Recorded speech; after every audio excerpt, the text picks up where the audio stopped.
There is a song that says, all we need is love. But what is really love? What is it all about?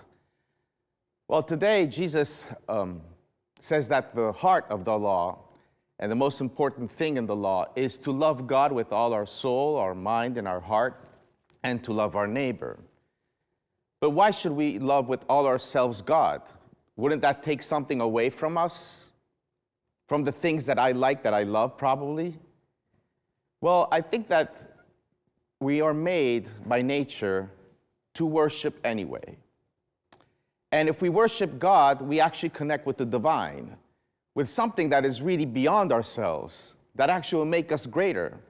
And if we don't worship God without ourselves, what happens is that we will start worshiping other things, earthly things, that will actually not allow us to become great. Because if you really love God with all yourself, it is inevitable, at least it should be the natural consequence, because otherwise it is not true love. When you really love God with all yourself, you will become like Him and want to live like Him and so love like Him. And that's why the second commandment is similar to the first, to love your neighbor with all yourself, as yourself, actually. Because God really loves us. And this love is not just something that is a personal relationship.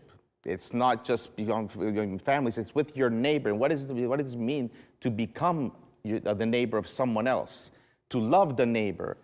Well, the first reading tells us that actually you really love your neighbor when you love and you take care of the weakest, the alien, the orphan, the widow, and the poor.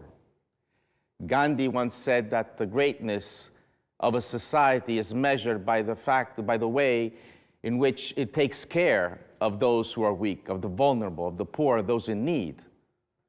And Pope Francis actually in his two encyclicals, Laudato Si and Fratelli Tutti, tells us that love should not just affect our personal lives, but even our political and social life. And so how do we allow love really to enter into the political decisions of our society? What do we really care for?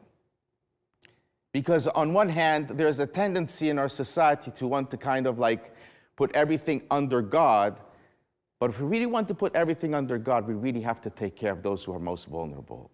And until we do that, we better be careful when we talk about God. So let us ask today to be compassionate, just as God is, and to really enter into a true worship as we are called to get into. And may God always bless us and give us, especially, His love, that His love will probably permeate our own hearts and really take care of those most in need. Amen.